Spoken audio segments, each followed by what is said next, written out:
പൂർവ്വകാലത്ത് റദ്ദ് ചെയ്ത് സ്വയം അപഹാസ്യനാകുന്ന ആളാണ് പിണറായി വിജയൻ. ജമായത്തെ ഇസ്ലാമിയുടെ കേരളത്തിലെ ഇപ്പോഴത്തെ അമീറായ മുജീബ് റഹ്മാൻ ഇന്നലെ പറഞ്ഞതാണ്. അതിന് അദ്ദേഹം കുറച്ച് കാര്യങ്ങൾ പറയുന്നുണ്ട്. ജമായത്തെ ഇസ്ലാമി ഇപ്പോൾ പറയുന്നുണ്ടല്ലോ പിണറായി. പക്ഷേ 2011 അന്നത്തെ അമീർ ടി ആരിഫ് അലിയുമായി പിണറായി ആലപ്പുഴയിൽ ചർച്ച നടത്തി. 96, 2004, 2006, 2009, 2011, 2015 ഈ വർഷങ്ങളിൽ ഈ ധാരണയുടെ CPM-ആയിട്ടുള്ള ധാരണയുടെ ഭാഗമായി CPM-ന് ജമാഅത്തെ ഇസ്ലാമി പിന്തുണ കൊടുത്തിട്ടുണ്ട്. എന്തിന് തിരുവമ്പാടി തെരഞ്ഞെടുപ്പിൽ ജോർജ് എം തോമസിന് ഈ ധാരണയുടെ അടിസ്ഥാനത്തിൽ പരസ്യമായി പൊതുയോഗം വിളിച്ചാണ് പിന്തുണ നൽകിയത്. ഇതെല്ലാം മറച്ചു വെച്ച് പിണറായി ഇപ്പോൾ കള്ളം പറയുകയാണെന്നാണ് അമീർ മുജീബ് റഹ്മാൻ പറയുന്നത്. ഇപ്പോൾ 2024 തമിഴ്നാട്ടിലും രാജസ്ഥാനിൽ നിന്നും ജയിച്ച CPM-ൻ്റെ MP-മാർക്കും ജമാഅത്തെ ഇസ്ലാമിയുടെ പിന്തുണ കിട്ടിയിട്ടുണ്ട്.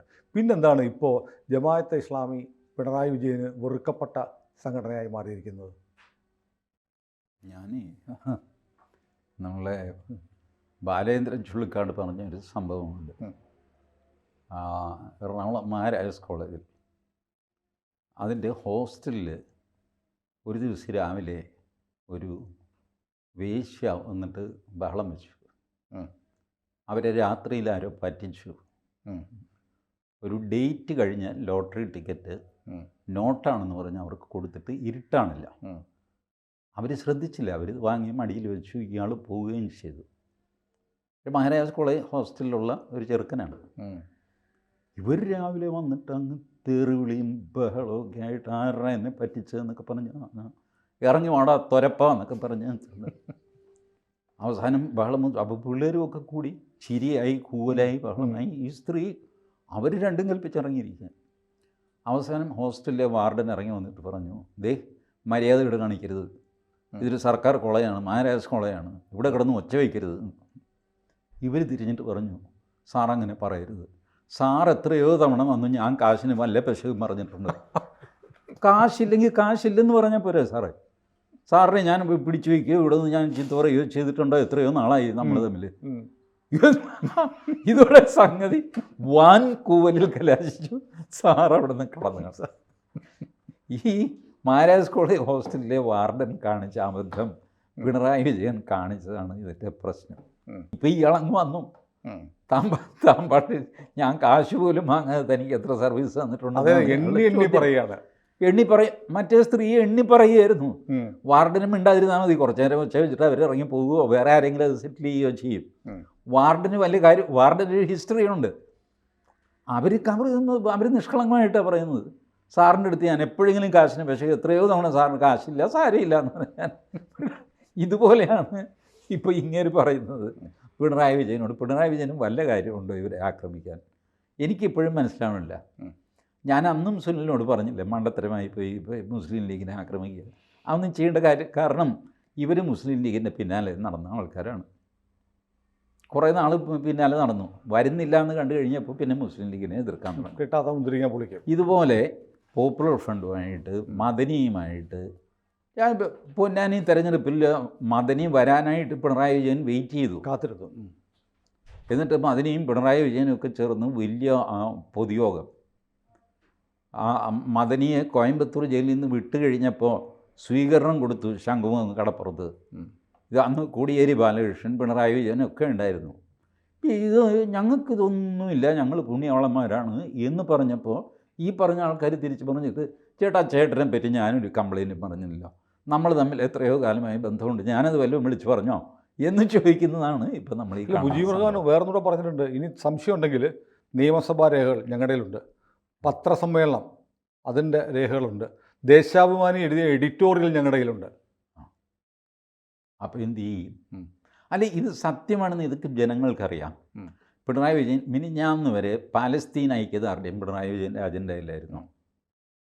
അതെ, ഇപ്പോൾ എവിടെ പോയി പാലസ്തീൻ? ഇപ്പം ആർക്കും വേണ്ട പാലസ്തീൻ.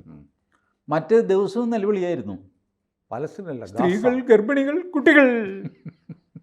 ഇപ്പോൾ സ്ത്രീയും ഗർഭിണിയൊന്നും ഇല്ലേ? പാലസ്തീനിലെ ഗർഭം ധരിക്കലൊക്കെ നിന്നോ? അതിന് നേരെയില്ലാതായ ബോംബിടിയിലാണ് നടക്കുന്നത്.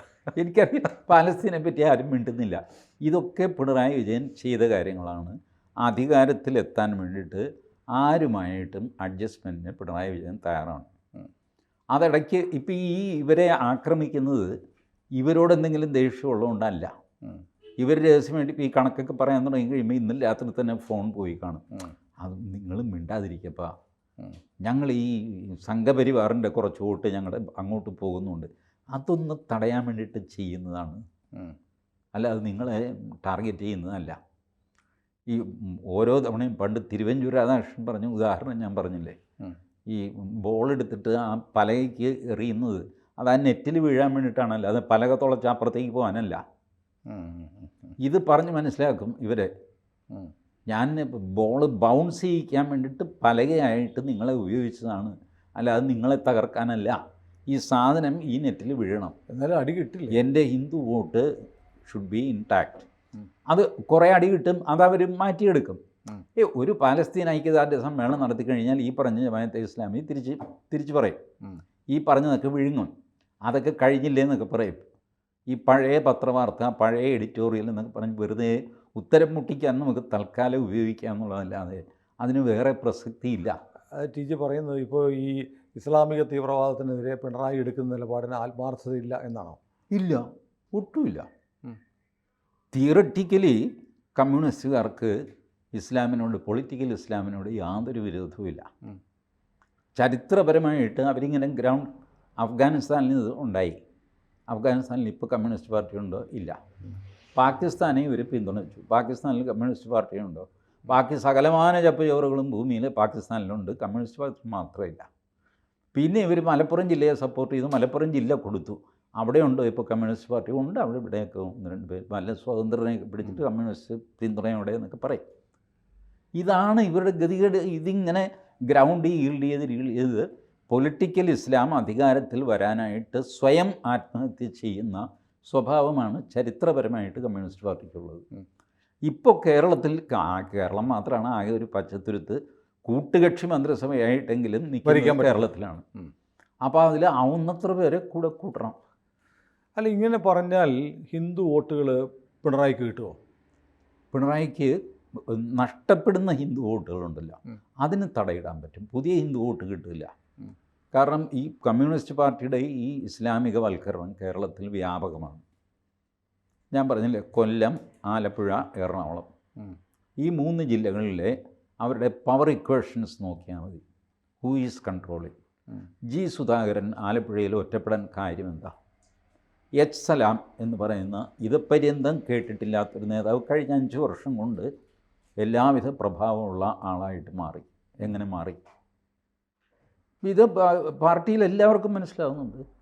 പാർട്ടിക്കകത്ത് SDPIക്കാർ നുഴഞ്ഞു കയറി അധികാര സ്ഥാനങ്ങളിൽ ഇരിക്കുന്നതിൽ പ്രതിഷേധിച്ച് 21 CPMകാർ കുട്ടനാട്ടിൽ രാജിവെച്ചു. സാധാരണ പാർട്ടിയിൽ നിന്ന് രാജിവെക്കാറില്ല, പുറത്താക്കല പതിവ്. ഇവർ രാജിവെച്ച നിമിഷം അവരെ പുറത്താക്കുകയും ചെയ്തു. ഇത് പാർട്ടിയിൽ സംഭവിച്ചുകൊണ്ടിരിക്കുന്ന, പാർട്ടിക്കകത്ത് ഹിന്ദുക്കൾ ഡിസല്യൂഷൻഡ് ആയിട്ട് ഒന്നുകിൽ നിഷ്ക്രിയരാകുന്നു, അല്ലെങ്കിൽ വേറെ പ്രസ്ഥാനങ്ങളിൽ. അല്ല, അത് മനസ്സിലാക്കി CPM വളരെ സീരിയസ് ആയിട്ട് ഒരു തിരുത്തൽ പ്രക്രിയ തുടങ്ങിയതാണെങ്കിലോ? അത് അങ്ങനെ ആവാൻ വഴിയില്ല, അങ്ങനെ ആവില്ല. കാരണം തിരുത്താൻ അവർക്ക് സാധ്യമല്ല. കാരണം തിരുത്താൻ പറ്റാത്ത രീതിയിൽ ഇസ്ലാമിക ശക്തികൾ പാർട്ടിയിൽ പിടിമുറുക്കി കഴിഞ്ഞു. ഇപ്പം ഞാൻ ചോദിക്കട്ടെ, കേരളത്തിൽ പിണറായി വിജയൻ കഴിഞ്ഞാൽ പിന്നെ പവർഫുൾ മിനിസ്റ്റർ ആരാ? രണ്ടാമൻ എന്ന് പറയണ്ട. നമ്പർ 1 പിണറായിയാണ്, നമ്പർ 2 പിണറായിയാണ്, നമ്പർ 3 പിണറായിയാണ്, നമ്പർ 4 പിണറായിയാണ്, നമ്പർ 5 ആരാ? മുഹമ്മദ് റിയാസ്. സ്വാഭാവികമായിട്ട് മുഹമ്മദ് റിയാസിൻ്റെ പേരല്ല വരുന്നത്. സ്വാഭാവികമായിട്ട് അത് ഉണ്ടാക്കി പറയുന്നതല്ല. ആരോട് ചോദിച്ചു ഞാൻ പറയും മുഹമ്മദ് റിയാസ് ആണെന്ന് പറയും. This is the power of Islam inside the party. അപ്പം അതൊരു പക്ഷേ ഈ 2 മുതൽ 4 വരെയുള്ള ആളുകൾ പിണറായിയെ നമുക്ക് അവിടെ വെക്കേണ്ടി വരുന്നത് ഇപ്പോൾ ഉള്ള ആളുകൾക്ക് എമർജ് ചെയ്യാൻ വരാനുള്ള കപ്പാസിറ്റി ഇല്ലാത്തതുകൊണ്ടല്ലേ? എമർജ് ചെയ്യാൻ സമ്മതിക്കില്ല. അങ്ങനെയുള്ളവരെ ഐസൊലേറ്റ് ചെയ്ത് പുറത്താക്കും. ഇത് മനസ്സിലാക്കുന്ന ആളുകൾ പാർട്ടിക്കകത്തുണ്ട്. അതിൽ സ്റ്റേറ്റ് കമ്മിറ്റിയിലൊക്കെ ഈ പറയുന്ന പോലെ ഇസ്ലാമിക പൊളിറ്റിക്കൽ ഇസ്ലാമിൻ്റെ ആളുകൾക്ക് ഭൂരിപക്ഷം ഉണ്ടോ? ഹിന്ദുക്കളല്ലേ ഭൂരിപക്ഷം? വേണ്ട. ഹിന്ദു ഭൂരിപക്ഷം ഉള്ള നാട്ടിലാണ് ഇസ്ലാമിൻ്റെ അജണ്ട നടപ്പാകുന്നത്. അത് ഹിന്ദുക്കളുടെ ഭാരതത്തിൽ ആയിക്കോട്ടെ, ബട്ട് അജണ്ട ഇവരുടെ അല്ലേ നടപ്പാകുന്നത്. അതിൻ്റെ കാരണം എന്തുമാകാം. ഭാരതത്തിൽ ഹിന്ദു ഭൂരിപക്ഷമാണ്. എത്ര വർഷം ഇസ്ലാം ഭരിച്ചു ഭാരതം? ഉം. ഹിന്ദു ഭൂരിപക്ഷമാണ്, ഇന്നും ഭൂരിപക്ഷമാണ്. ഇന്നും ഹിന്ദു അജണ്ടയാണോ ഭാരതത്തിൽ നടക്കുന്നത്? കുറച്ചൊക്കെ എന്തെങ്കിലും എന്ന് പറയാം. സ്പെസിഫിക്കായിട്ട് അങ്ങനെ ഒരു അസേർട്ട് ചെയ്യുന്ന സ്വഭാവം ഹിന്ദുവിനില്ല.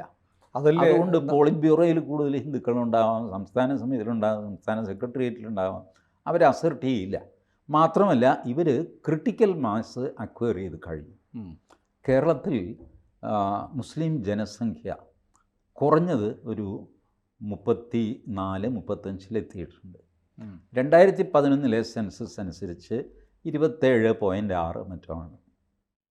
ഒരു 8% കൂടിയിട്ടുണ്ടാവില്ലേ 2011 മുതൽ 24 വരെ?